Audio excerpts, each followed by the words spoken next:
negara yang dari awal lahir dari sebuah dukungan asing dan dukungan luar punya kekuatan akar yang seberapa hebat untuk bertahan. Artinya dia selamanya akan sangat bergantung untuk terus eksis kepada unsur-unsur luar yang mensuplai kekuatan untuk mereka. Artinya kalau kekuatan luar ini sudah rapuh, bahkan Berkurang. mungkin berkurang dan bahkan mungkin kemudian hancur lah ya, ini juga otomatis akan hancur. Iya, makanya kenapa mereka melahirkan Christian Judaism. Bagaimana supaya dukungan terhadap Zionis itu tidak hanya dari orang Yahudi. Karena orang Yahudi kan jumlahnya juga sedikit, maka kemudian agama lain. Sehingga ada orang-orang Nasrani yang mendukung Zionis. Dan itu di Amerika begitu kuat. Dan mereka tidak hanya cukup dengan unsur dari Amerika atau Kristen yang mendukung Zionis, tapi juga kemudian sampai mencari bagaimana orang Muslim sendiri menjadi Zionis. Makanya Abdul Mazhum sudah 15 tahun yang lalu atau lebih kurang sudah mengatakan kita akan melihat satu ketika di jalan-jalan kita ini, negara-negara Islam, orang Muslim sama kayak kita ngomongin dan Muslim itu mendukung Zionis. Jadi Muslim Judaism. Jadi hari ini sebenarnya ada Muslim Zionis. Lah kan sudah yang membuka tatbik normalisasi ada berapa negara?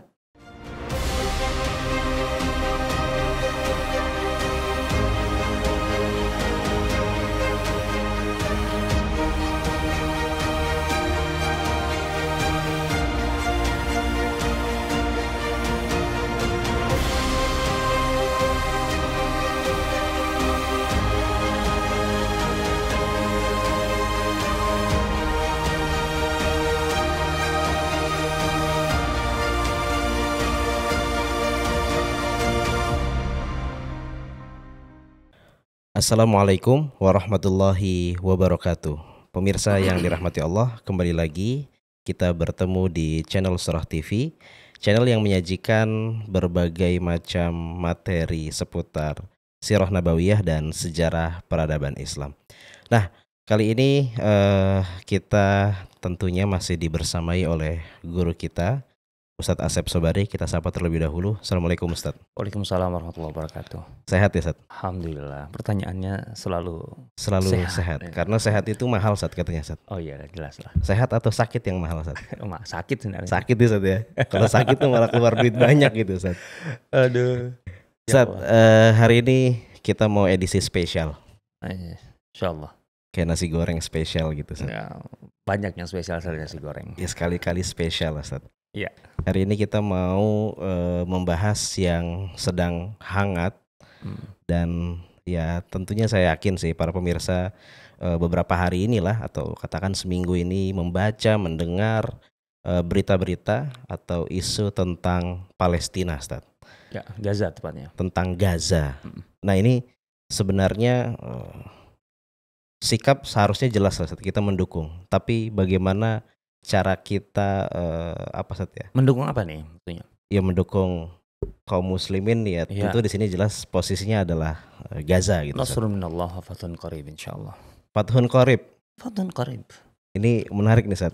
Emang ada indikasi kita katakan Gaza akan menang dalam jarak yang atau dalam waktu yang akan dekat Ustaz? Saya tentu bukan dukun. Ya, artinya yang tahu akan menang atau enggak gitu kan. Tapi kan itu ayat Allah mengajarkan kita gitu. Bagaimana seorang muslim itu harus bisa menggabungkan antara harapan dalam arti doa kita semua tentu saja kan. Ya. Kaum muslimin di sana ditolong oleh Allah, dikuatkan, kemudian diberi keteguhan karena tentu saja setiap perang itu efeknya panjang gitu ya. Dan diberi kemenangan kan, atau harapan kan. Di satu sisi harapan, yang kedua optimisme bahwa kemenangan itu akan diraih kaum muslimin gitu ya. Tentu saja dengan satu catatan bahwa kemenangan itu adalah hasil gitu ya, dari upaya konkret kita gitu loh. Iya. Bukan semata-mata tadi semacam harapan kosong, pemberian yang tiba-tiba aja dari Allah gitu. Allah Maha Kuasa untuk melakukan apapun gitu loh. Itu kita tidak mengintervensi kekuasaan Allah gitu loh. Allah memberikan kekuasaan kepada siapapun kapanpun itu bisa gitu. Tapi ketika kita yang berharap, kita punya kewajiban gitu loh untuk memiliki upaya yang konkret gitu loh. Untuk intinya atau istilahnya mungkin mengundang kemenangan itu. Nah, terkait dengan kaum muslimin di Palestina dan di Gaza ini saya melihat memang mereka sudah melakukan upaya yang konkret di satu sisi gitu ya. Oke. Untuk sampai pada tahap ini gitu ya di tahun 2023 gitu ya. Iya. Ya bandingkan dengan tahun 80-an. Tahun 80-an. Ketika Intifadhah itu dimulai. Saya belum lahir saat. Begitulah. Makanya ini harus nanya antum nih. Karena alasan itu. Itu dia. Tahun 80-an ketika Intifadhah itu dimulai gitu ya. Dan diinspirasi oleh seorang Syekh Ahmad Yasin gitu ya. Iya. Kita harus tahu ya, Syekh Ahmad Yasin sebagai murabbi generasi Intifadhah itu adalah seorang yang lumpuh. Kalau nggak salah antum pernah punya terjemahan tentang biografi Syekh Ahmad Yasin. Saya sudah menerjemahkan buku itu, tapi sayangnya tidak sampai diterbitkan buku itu. Saya sudah selesai. Ada apa kira-kira saat? Bukan ada apa, masa teknis saja sih. Oh, gitu. Kirain ada apa-apa. Dan naskahnya hilang. Waduh. Naskah terjemahnya. Jadi kalau tidak salah judulnya kan Rajulun Aiqadha Ummah kan. Jadi satu sosok yang melahirkan umat. Jadi Syekh Ahmad Yasin itu kan qadarullah ya seorang dari awal pun juga sudah punya kekurangan yaitu lumpuh gitu ya, dan terus semakin sejak lahir tuh memang lumpuh Sat? Hanya sejak awal ada itu dan kemudian semakin parah gitu ya. Nah, beliau ini kan profesinya sebagai guru. Emang guru Sat? Emang guru. Jadi seorang guru yang lumpuh tapi kemudian melahirkan satu generasi, gitu loh, generasi Intifadhah. Masya Allah. Itu kan di satu sisi itu kayak indikator dari Allah Subhanahu Wa Taala, gitu loh, bahwa menghadapi superioritas Zionis yang begitu luar biasa dan secara data di atas kertas menakutkan siapapun dengan segala kecanggihannya itu, Allah hadirkan seorang yang lumpuh gitu untuk berbicara di level saya akan berhadapan-hadapan dengan kalian, kan gitu. Masya Allah. Saat ini menarik, di atas kertas kita kalah jauh, tapi kan kertas itu bisa dibakar. Oh iya betul juga. Dan menjadi abu gitu. Betul juga sih. Iya juga Tete. Saya juga berkepikiran tadi saat. Di atas kertas itu maksudnya kan apa yang kita baca, apa yang kita dengar. Iya. Maksudnya opini yang terbangun dan kita konsumsi. Nah, ini dia Sat. Kan ini persoalan besar kita menghadapi isu Palestina dari waktu ke waktu sampai hari ini. Sebenarnya kita sedang berhadapan dengan opini. Kaum muslimin itu saya boleh katakan dunia bahkan adalah korban opini. Dunia korban opini. Korban opini yang dibangun. Bahwa Zionis itu adalah quwwatun la tuqhar. Kekuatan yang tidak mungkin dikalahkan. Gak mungkin disentuh. Dengan segala kecanggihannya bla bla bla bla bla bla. Memang opini itu pasti mereka bangun. Ya. Dan mereka penting untuk membangun itu. Dengan tujuan? Tujuan untuk kita tidak berpikir bahwa kita akan bisa untuk sekedar berdiri berhadapan dengan mereka. Dan ini mungkin opini ini masuk bukan hanya ke kalangan grassroots saja, mungkin sampai ke para pejabat dan lain-lainnya. Emang kelompok elit lah. Justru kelompok elit ya? Ya justru yang kemudian menyampaikan ke kita adalah mereka. Kan begitu. Nah sementara Allah Subhanahu Wa Taala kemudian melalui seorang Syekh Ahmad Yasin gitu melahirkan satu generasi yang awalnya modalnya adalah ketapel dan batu. Ketapel dan batu? Iya, Intifadhah. Kalau kita kembali ke Intifadhah. Intifadhah ini kan artinya apa? Perlawanan saja. Iya, perlawanan, kebangkitan, macam-macam lah gitu. Iya. Tahun 80-an itu pakai ketapel dan batu. Belum punya apa-apa saja. Belum punya apa. Itu kan setelah perang 82. Tapi punya mental sepertinya. Ya baik. Itu kita panjang kalau kita bicara itu. Okay. Gitu. Artinya mereka punya modal yang jelas gitu ya. Punya kesadaran gitulah. Kalau Syekh Ahmad Yasin sendiri kan beliau sendiri punya pandangan begini. Ya beliau sebagai guru, sebagai orang yang memang bergelutnya dengan dengan spiritualitas gitu, dengan basirah Quraniyah. Kan beliau bahkan memberikan angka, walaupun ini bisa debatable kalau masalah angka. Generasi yang disebut dalam Al-Quran itu kan futuwah, puncak kekuatan satu generasi itu 40 tahun. Iya. Zionis itu kan negaranya didirikan mereka tahun 48. 40 tahun itu kan berarti berikutnya adalah 88. Beliau kan intifadha kan di tahun itu. Artinya 40 tahun pertama itu adalah kekuatan mereka. Tapi 40 tahun kedua kata beliau itu kebangkitan kita. Wah, merinding ini Ustaz Di dengerinnya. situ, di situ. Makanya beliau memulai intifadha itu kan di momen itu. Gitu. Oke. Taufik minallah intinya. Tapi sekarang maksudnya tahun 80-an. Sekarang 2023. Artinya sudah 75 tahun. Artinya udah 35 tahun kedua. Iya, artinya itu masuk sudah di ujung 40 tahun kedua kan. Oke. Gitu loh. Artinya kita harus pahami loh, ini nggak bisa kita nafikan. Dari ketapel sebagai pelontar dan batu sekarang jadi rudal. Emang rudalnya sekarang udah kayak apa, Sat? 2 hari yang lalu. Baca berita baik-baik. Rudal Ayah sudah sampai ke Sofad. Sofat tuh di mana, Sat? Ya di tanah terjajah lah gitu lah. Ya artinya berapa jangkauannya gitu, Sat? Sekitar 200-an kilometer kan. 200 Sudah lebih kilometer. melewati Tel Aviv. Dari Gaza lewat Tel Aviv. Artinya Lewat sudah lagi, lebih jauh, maksudnya lebih jauh dari Tel Aviv. Ya tidak searah dengan Tel Aviv. Gitu ya. Ini yang 87 ke Tapel. 80-an ya. 87, 88 gitu ya, Sat, ya. Ke Tapel. 80 ke Tapel. Sekarang 2023 udah 200 kilo rudalnya, Ya. Sat. Apa itu nggak kita perhitungkan sebagai sebuah pertumbuhan? Kan menurut saya bodoh kalau kita tidak menghitung itu. Ya. Bahwa ada sebuah pertumbuhan atau perkembangan gitu loh. Gitu. Artinya ini bukan masalah. Tapi kan di atas kertas berapa sih rudal paling kata New York Times ataupun Washington Post itu kan di kisaran 10.000 sampai 30.000 maksimalnya. Ya. Tapi perbedaan angka itu menunjukkan mereka tidak punya data valid sebenarnya. Sebenarnya punya berapa Hamas kita juga nggak tahu kan. Iya. Tahu dari mana juga gitu. Yang jelas yang berkepentingan seperti New York Times dengan Washington Post gitu antara 10.000 sampai 30.000. Mereka aja ada perbedaan yang terlalu jauh menurut besar, menunjukkan mereka nggak ngerti, nggak punya data yang mendekati. Bisa jadi lebih dari. Bisa jadi lebih. Artinya bisa jadi Hamas mungkin nunjukin dikit-dikit aja kan, genit gitu kan, nih ada segitu. Sampai mereka tidak punya data yang valid tentang itu. Oke lah.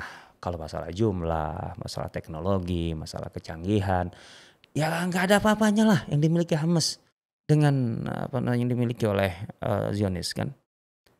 Tapi kan bahwa dari ketapel ke rudal itu bukan pertumbuhan itu. Di tengah kita tahu bahwa sampai tahun 2004 Gaza itu masih dalam teritori Zionis. Kita jangan melupakan loh. Kalau hari ini ada yang berpikir begini, wah ini bahaya ini. Gaza akan dianeksasi oleh Israel. Dalam arti akan dikuasai. Dulu memang Gaza bagian dari mereka kok. Artinya kekuatan Gaza itu berhasil tahun 2024-2025 itu untuk mengusir semua kekuatan Zionis dari tanah Gaza. Disterilkan dari mereka. Dan mereka saking malunya menurut saya, itu kenapa saya menerjemahkan buku Syekh Ahmad Yasin itu. Mereka menghantam, membunuh Syekh Ahmad Yasin dengan 2 F-16. Saat keluar pulang dari sholat subuh dari masjid, didorong kursi roda, kan memang dia lumpuh kan. Itu dihantam oleh 2 rudal kalau tidak salah dari F-16, dikawal oleh helikopter Apache untuk membunuh seorang yang lumpuh. Harus pakai 2 rudal. Saya tuh kan berpikir waktu itu, katanya Mossad canggih. Kenapa nggak pakai sebuah gerakan intelijen saja untuk membunuh itu? Pakai pisau aja kan sebenarnya bisa saja. Orang lumpuh dan tidak dikawal dalam arti gimana? Habis sholat subuh didorong kursi roda di rudal. Tahun berapa sih? 2016, 2005 kalau nggak salah ya. Kalau 2000-an awal loh maksudnya. Ya memang kan. Setelah mereka keluar dari Gaza. Jadi istilahnya ya mereka kan malu dong. Harus sampai keluar dari Gaza. Ingat loh ya, Zionis itu dari awal ideologinya ideologi tanah. Ideologi tanah maksudnya, Sat?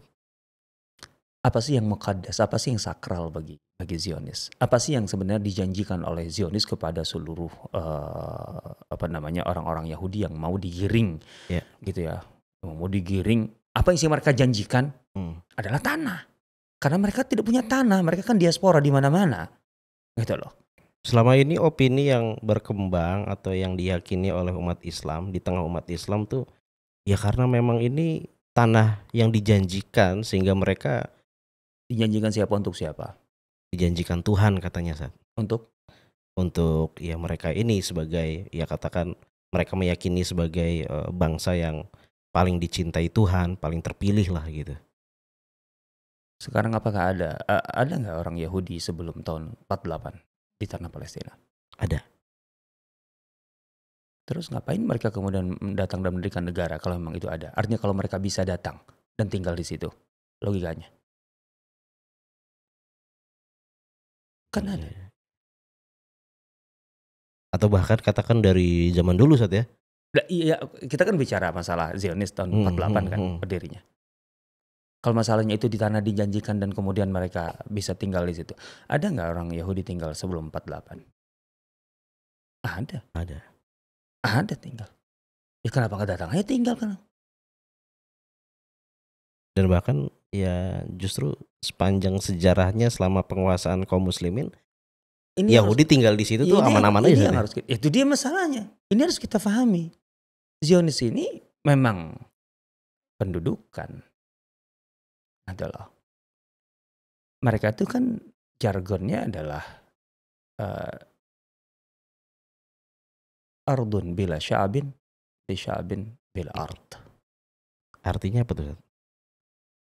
Bagi mereka Palestina itu adalah negeri tanpa penghuni untuk bangsa yang tidak memiliki negeri. Artinya konsekuensinya ini Palestina nggak boleh ditempatin kecuali mereka. Memang, memang, memang itu. Artinya sudahlah yang dibicarakan opsi damai, berbagi dua. Dual state itu. Itu dari awal mereka nggak akan pernah menerima. Karena itu artinya apa? Tidak. Alasan kehadiran mereka tuh itu. Kalau kemudian harus bagi dua, berbagi dan sebagainya, tidak. Ini masalah eksistensi. Mereka tidak akan lagi eksis sebagai sebuah negara Zionis kalau memang harus berbagi. Gitu loh. Oke. Jadi artinya keluar dari Gaza itu masalah besar toh. Masalah besar. Jadi bukan masalah ini masalah strategi mereka. Enggak mungkin strategi. Strategi apaan? Itu kekalahan loh. Orang kekuatan dengan segala dukungan perangkat militer yang begitu canggih dan modern mau mengalah tuh gimana logikanya? Artinya memang mereka punya kalkulasi tidak mungkin untuk bertahan. Gitu loh. Artinya kalau kemudian, sekarang tidak, ini udah pernah dulu. Bacalah sejarah baik-baik supaya kita paham kondisi yang terjadi hari ini gitu loh. Artinya orang Gaza sudah pernah mengalami masa itu gitu loh. Nah, jadi ini persoalan besar kita sebenarnya. Karena tadi kita ini korban opini kalau bagi saya. Ya. Kita itu tidak berani membangun opini sendiri. Justru ngambil opini dari orang lain. Justru itu. Menurut saya saat ini tadi dengan pertumbuhan atau perkembangan yang saya bilang dari ketapel dan batu menjadi rudal saja. Sebenarnya kita sudah cukup punya banyak hal. Bukan hanya itu tentu saja faktornya. Untuk mengubah opini. Jadi bukan lagi akan contohnya dalam dunia analisa ataupun pengamatan gitu. Akan berapa lama Gaza bertahan dengan kondisi hari ini gitu. Akan bagaimana masa depan masyarakat Muslim Palestina, bla bla bla bla bla bla. Saya rasa ini muncul dari opini yang keliru. Yang harus kita sampaikan hari ini opininya adalah sebenarnya akan berapa lama sih negara Zionis Israel itu akan bertahan di Palestina? Wah. Artinya kapan nih Israel hancur dan bubar? Iya, kapan di sini saya nggak suka nyebut angka. Ya, kapan itu nggak mesti angkanya gitu, tahun sekian itu bukan masalah itu. Jadi opini ini berdasarkan satu premis yang sangat kuat bahwa negara Zionis Israel itu sebenarnya sudah tidak punya lagi kekuatan yang sama seperti dulu untuk bertahan. Artinya memang menurun justru Sat. Sangat. Penurunya ekstrim. ekstrim. Asal kita tidak lihat tadi data-data di atas kertas yang tadi itu. Ya. Kalau kita menggunakan itu terus, ya terus kita akan inferior. Atau justru sebenarnya ada data-data yang menunjukkan Israel ini sebenarnya sedang terjun bebas. Mengerikan sebenarnya yang sedang mereka terjadi. Artinya mereka tidak punya alasan yang sama seperti dulu untuk bisa eksis. Artinya pilar-pilar yang menyangga keberadaan struktur mereka itu sudah rapuh. Kalau kita membaca pernyataan-pernyataan sebenarnya dari sejak 2000-an ke atas, ya taruhlah 3 tahun belakangan ini, elit-elit Zionis sendiri pesimistis kok. Elit-elit Zionis Israel justru pesimis. Iyalah. Kan yang selama ini kita dengar beritanya gitu, saat mereka nih mungkin saat ini nih sudah siap sekali akan menghabisi Gaza dan lain-lain. Semuanya siap gitu. Dari Tapi mana? justru malah sebaliknya, Sat. Dari mana kesimpulan itu bahwa mereka sangat siap sekali? Ini panjang lah. Saya cuman merekomendasikan coba baca analis apa yang disampaikan oleh wawancara jurnalistik terutama gitu. Yang dilakukan oleh Ahmad Mansur dalam Bela Hudud dan lain sebagainya. Itu sangat banyak sekali informasi yang bisa didapatkan. Dan itu sekian banyaknya langsung dari media-media Israel sendiri yang berbahasa Ibrani gitu, bukan dari media-media lain gitu ya. Nah, jadi ini bukan sedang menghibur diri maksud saya gitu loh. Iya. Ini masalah mindset dan mental juga. Nah itu dia gitu loh. Sekarang kita pakai ini aja lah, pakai data-data yang atau analisa dan data yang sederhana dulu lah gitu loh. Ya. Bagaimana sebuah negara Zionis Israel itu lahir di tanah Palestina tahun 48. Bagaimana, Sat? Ini kan bukan sebuah perjuangan sebuah bangsa yang punya cita-cita atau apa kan, bukan begitu. Ingat lo ya, Zionis itu anak cengeng dan anak emas dari awal. Anak cengeng dan anak emas. Dong. Sampai sekarang, Sat ya? Sampai sekarang. Itu kan krengek-krengek tuh. Anaknya siapa emang, Sat? Nah, itu. Ya anak kekuatan imperial barat dari awal. Dari Britain kemudian ke Amerika kan. Oke. Loh iya kan, dulu kan dasarnya Zionis itu minta yang penting tanah. Di mana aja, kan gitu. Ya. Emangnya dari awal Palestina? Enggak kok. Coba baca sejarah pertemuan-pertemuan Zionis dari awal. Enggak.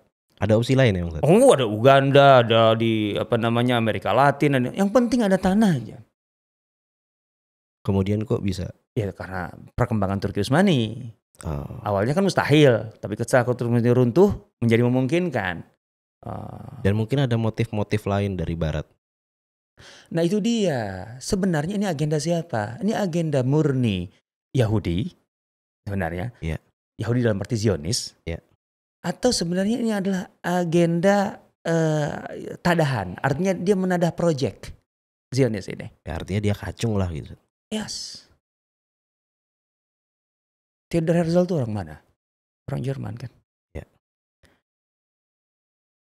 Abdul Wahab Al-Masiri, seorang peneliti yang sangat konsen dalam dunia Zionis, mengatakan bahwa ada tulisan-tulisan Theodor Herzl dan tokoh-tokoh Zionis sebelum jauh sebelum lahirnya negara Israel. Yang jelas-jelas mereka ini dalam tulisannya menunjukkan kebencian terhadap Yahudi. Loh. Ini baru nih. Ini penelitian Dr. Abdul Wahab Al-Masiri, dan bagi yang concern dalam dunia atau dalam isu Zionisme akan tahu beliau lah. Theodor Herzl dan kawan-kawan yang justru selama ini kita taunya dia yang penggagas gerakan Zionis. Memang penggagas. Tapi justru dia punya tulisan-tulisan yang membenci Yahudi. Ya. Dan dia orang Jerman. Selama ini yang kita tahu ya orang Zionis itu ya cinta Yahudi, memang punya identitas Yahudi yang Ya, suci dan artinya lain-lain Zionisme gitu. itu lahir dari semacam simpati dan dukungan terhadap Yahudi yang bernasib mengenaskan di mana-mana untuk dikumpulkan dan diayomi Iya. bla bla bla. Pahami baik-baik. Kenapa mereka mengagendakan Zionisme itu dan kemudian sebuah negara untuk Bani Israel, kan begitu. Iya. Dan itu intinya di mana aja. Yang penting ada tanah itu. Karena kan pada dasarnya ada agenda Barat, ada agenda Eropa pada dasarnya saat itu. Untuk membuang atau untuk mensterilkan Eropa dari unsur-unsur yang dianggap oleh elit mereka bermasalah bagi Eropa. Dan itu banyak. Salah satunya Yahudi. Salah satunya Yahudi. Kenapa dibenci sama orang Eropa? Kebencian Eropa terhadap Yahudi lama panjang. Ketika Granada jatuh, dan besok kita mulai kelas Granada insya Allah. Wah ini menarik nih Sat ya. Jangan lupa yang mungkin belum daftar, silakan daftar. Besok makan mulai. Atau mungkin nanti malam makan mulai. Iya, ketika Granada jatuh. Ketika ini tayang pas barengan itu. Iya. Salah satu ketetapan yang dibuat oleh Ferdinand dan Isabel adalah mengusir Yahudi dari tanah Spanyol. Selain kaum muslimin yang diusir, Yes. Yahudi juga diusir. Sat? Jelas. Jangan lupakan sejarah itu. Karena Ya karena memang bagi mereka itu masalah. Intinya itu aja. Oh. Lama, kebencian terhadap itu lama udah. Itu dari masalah teologi, dari masalah macam-macam lah. Sosial, dan seterusnya. Ekonomi. Dan di saat yang sama, Columbus itu kan mengajukan proposal. Iya. Melakukan pelayaran ke Amerika. Udahlah masalah bahasa penemuan Amerika itu sebenarnya bahasa yang harus dikubur. Artinya memang sudah direncanakan. Nah, ada satu timeline yang dibuat. Yahudi harus keluar per tanggal sekian di bulan sekian. Saya lupa persisnya. Tahu pelayaran Columbus itu kapan? Hanya beberapa jam setelah saat itu berlaku. Artinya dia ke Amerika sekaligus membawa komunitas Yahudi. jadi langsung dipindahin. Sat? Karena bagian dari proyek. Ini proyek lama. Ini tahun 1400-an. Abad 15. Abad 15, akhir abad 15. Artinya, dan ini nggak berhenti, ini terus berjalan. Artinya kondisi ini berjalan. Bahwa Yahudi itu adalah masalah bagi Eropa. Harus dibuang. Sebagaimana masalah-masalah lain. Emangnya yang kemudian kolonialisasi, sebenarnya kan Amerika itu adalah kolonialisasi. Penempatan orang-orang Eropa di tempat baru, yaitu di Amerika. Sebagaimana New Zealand, Australia itu adalah penempatan orang-orang Eropa di tempat-tempat baru. Dan mereka itu adalah banyak di antara mereka itu adalah orang-orang yang dianggap bermasalah. Residivis, narapidana, bla bla bla. Negara-negara yang diawali oleh orang-orang bermasalah. Ya? Coba aja lo baca sejarahnya itu. Dan itu mereka terus melakukannya. Sampai termasuk di Afrika Selatan. Kan itu. Nah ini kan project. Theodor Herzl itu menadah project ini. Oh, oke. Dari awal persoalannya ini project. Gitu loh. Makanya kalau Theodor Herzl bekerja sama dengan pemimpin-pemimpin Eropa untuk kemudian menakut-nakuti Yahudi. Itu bukan isapan jempol. Gitu loh. Nah kan itu problemnya. Jadi ini adalah negara yang dibuat sama dengan Afrika Selatan dan lain sebagainya. Ya. Dan gak semuanya sukses kan. Amerika sukses, kemudian Australia, New Zealand sukses. Tapi kan Afrika Selatan gagal. Artinya kemungkinan gagal itu terbuka. Dan dalam sejarah, lagi-lagi menurut Abdul Muhammad Siri, dan penelitian beliau kan berpuluh-puluh tahun meneliti tentang itu. Orang-orang Zionis Israel itu orang yang paling melek sejarah.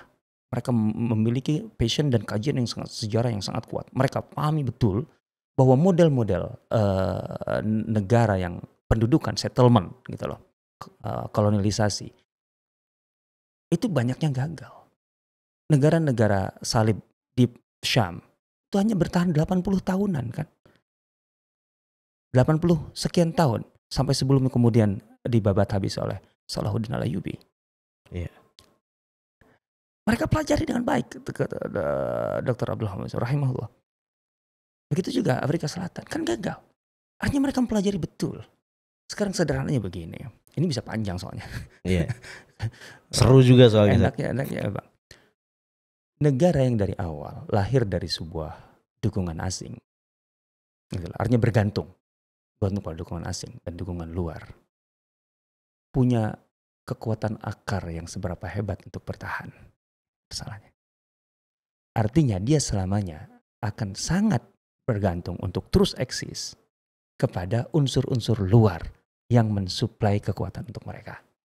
Arti kalau kekuatan luar ini sudah rapuh, bahkan berkurang dan bahkan mungkin kemudian hancur lah ya, ini juga otomatis akan hancur. Ya, makanya kenapa mereka melahirkan Christian Judaism? Bagaimana supaya dukungan terhadap Zionis itu tidak hanya dari orang Yahudi, karena orang Yahudi kan jumlahnya juga sedikit, ya. Maka kemudian agama lain, gitu loh. Sehingga ada orang-orang Nasrani yang mendukung Zionis, dan itu di Amerika begitu kuat. Dan mereka tidak hanya merasa cukup dengan unsur dari Amerika atau Kristen yang mendukung Zionis, gitu ya. Tapi juga kemudian sampai mencari bagaimana orang Muslim sendiri menjadi Zionis. Makanya Abdul Masud sudah 15 tahun yang lalu atau lebih kurang sudah mengatakan kita akan melihat satu ketika di jalan-jalan kita ini, negara-negara Islam, orang Muslim gitu, sama kayak kita ngomongnya dan Muslim itu mendukung Zionis. Jadi Muslim Judaism. Jadi hari ini sebenarnya ada Muslim Zionis. Lah kan sudah yang membuka takbir normalisasi ada berapa negara? Mudah-mudahan negara kita enggak ya. Mudah-mudahan Allah menjaga kita semua. Artinya ada yang terang-terangan, ada yang sembunyi-sembunyi. Wah. Kan sudah jelas ada itu. Karena mereka sadar mereka tidak mungkin bertahan dari dalam karena akar mereka rapuh. Kasyajaratin khabisah. Ya. Sekarang apakah dukungan? Jelas dukungan Britain sudah, Great Britain atau Balfour mulai Inggris sudah enggak sekuat dahulu. Akhirnya kan Amerika. Sekarang ini menjadi penting. Seberapa kuat dukungan Amerika terhadap Zionis?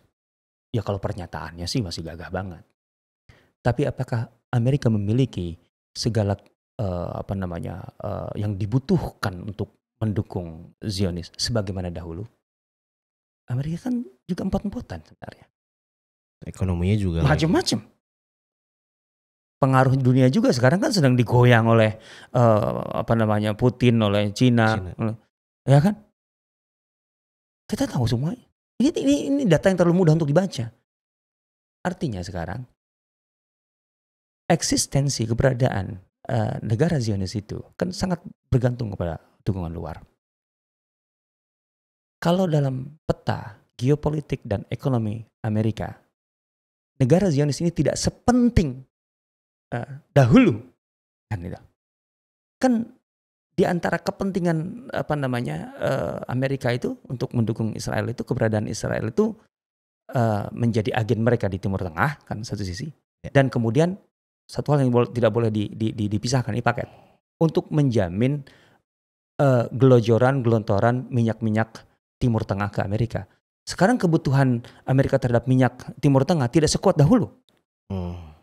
Bla bla bla bla. Intinya ini hanya sebagian, bukan hanya itu, tapi intinya kalau dalam perhitungan geopolitik dan geoekonomi Amerika, Israel tidak sepenting dahulu, ngapain juga didukung habis-habisan? Ngabisin dana juga. Makanya.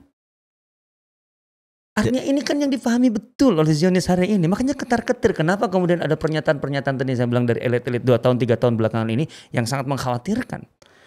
Dan itu dipengaruhi juga oleh perlawanan Palestina, Sat ya? Itu sih pastilah. Karena kan pasti kalau ada perang butuh dana, butuh militer. Bukan sekedar itu sebenarnya. Sekarang begini, ada data-data yang diangkat oleh beberapa analis. Dan itu menarik. Bahwa dalam 20 tahun belakangan ini, jumlah penduduk Israel yang keluar dari Israel secara permanen jauh lebih besar ketimbang mereka yang datang dan mau tinggal di Israel secara permanen. Ini data nih, Sat ya? Data. Ini nyata juga, Sat ya? Data dari mereka. Artinya kan ini meruntuhkan opini bahwa negara Israel ini negara Yahudi dalam arti dengan tameng-tameng keagamaan yang sering ada di kepala kaum Keagamaan muslim. kemana? Kata Dr. Abdul Muhammad Siri, lebih dari 50-60% mereka tuh ateis kok. Justru ateis.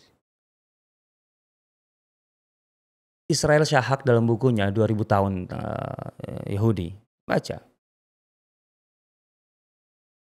Artinya nggak benar memang opini yang mengatakan mereka sedang. Tentu kelompok-kelompok agama ada, dalam arti di situ ada. Cuman sebenarnya lebih dari 50% itu adalah ateis mereka hari ini. Enggak lah. Nah sekarang, sebuah negara settlement, negara pendudukan, negara penempatan orang, gitu lah. Itu penduduknya yang sudah tinggal di situ, itu kemudian keluar dan tidak pernah kembali lagi. Artinya memang keluar, kan mereka punya double paspor. Kan kewarganegaraan di mana-mana. Siap-siap aja siapa kapan mau dia pergi. Itu kemudian yang keluar lebih banyak daripada yang masuk. Padahal setiap orang yang masuk dan mau tinggal di Israel itu, saya nggak tahu mungkin ada perubahan angka, itu diberi modal $60.000 untuk mau menjadi warga negara. Yang mau masuk $60.000. Saya nggak tahu ini masih bertahan atau enggak. Ini artinya apa? Berarti kan tidak punya lagi, pertama di satu sisi ini indikator. Mereka tidak punya lagi alasan untuk bisa bertahan lama karena kalau yang keluar lebih banyak daripada yang masuk. Gimana mereka bertahan? Mereka kan harus mempertahankan jumlah penduduk dong, bahkan menambah supaya lebih kuat. Sementara angka kelahiran di saat yang sama itu semakin menurun. Di Israel? Yes. Mau apa ini? Sebaliknya di Palestina? Oh iya, jangan tanya loh pasti kembar 3 tuh biasa. Kembar 3 biasa. Coba aja Pak. Saya pernah ketemu orang Gaza. Dia waktu itu saya ngasih kabar gembira. Kenapa? Istri saya hamil, positif, kembar 3. Yang ngasih kabar cewek cowok? Cowok. Oh cowok. Istrinya yang kembar 3 satu. Iya. Itu biasa kata dia. Biasa. Insya Allah ya. Artinya lah. Angka kelahiran menurun.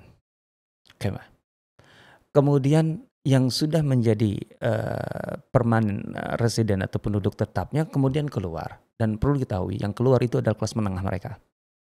Yang merasa tidak punya masa depan dan tidak punya alasan ngapain saya tinggal di sini. Saya tinggal di luar pun saya bisa hidup lebih enak, lebih tenang, lebih nyaman dan lain sebagainya. Ya merasa nggak aman juga di sana Set ya.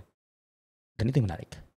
Ahmad Mansur mengaku hasil survei internal di Israel.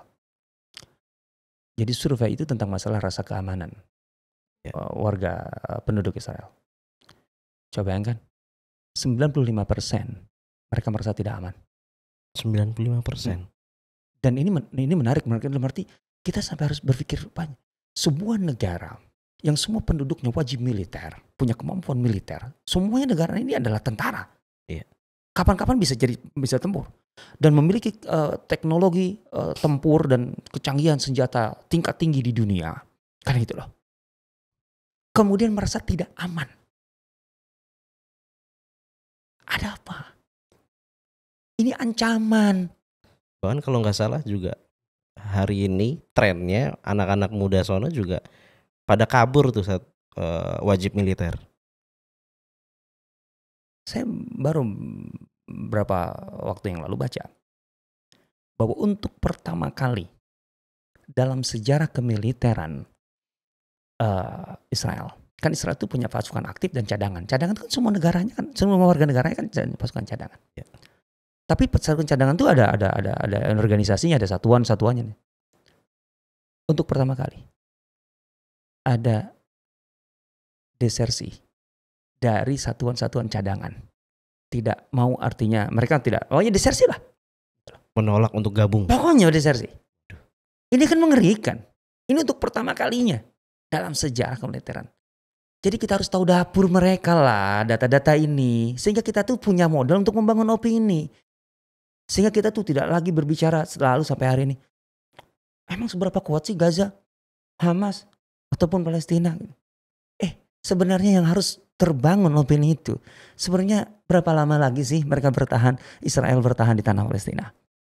Masih banyak yang bisa kita bicarakan dan kita angkat. Ini menarik sekali Ustaz ya. Dan ya ibarat kata mungkin bisa kita katakan kekuatan Gaza ini bisa diibaratkan seperti rayap gitu ya Ustaz ya. Rayap-rayap tongkat Sulaiman alaihissalam. Pemirsa, ini menarik sekali. Tentu kalau kita mau perpanjang akan sangat panjang sekali dan sangat seru. Tapi intinya inilah yang kita ingin garis bawahi, bahwa mental, mindset bahwa kita itu kok diopinikan lemah, diopinikan tidak berdaya, walaupun secara di atas kertas data-datanya kita kalah. Tapi sebenarnya kalau kita membaca dengan baik, menganalisa dengan baik, justru kita sedang dalam keadaan yang cukup kuat, dan bahkan kita yang sangat diuntungkan, dan kita insya Allah akan datang kemenangan dari Allah, dan itu insya Allah dalam waktu yang akan dekat. Baik pemirsa yang dirahmati Allah, jangan lupa untuk terus mengikuti konten-konten menarik dari Sirah TV, dan jangan lupa juga share, like, dan komen kalau memang ada sesuatu yang ingin didiskusikan atau dibicarakan, atau mungkin ada masukan-masukan dari para pemirsa. Kami undur diri, insya Allah kita akan bertemu di waktu yang akan datang. Wassalamualaikum warahmatullahi wabarakatuh. Waalaikumsalam warahmatullahi wabarakatuh. Para penonton yang budiman, terima kasih telah menyimak sajian dari Sirah TV. Semoga menjadi jalan terbaik Anda untuk lebih dekat dengan Rasulullah SAW.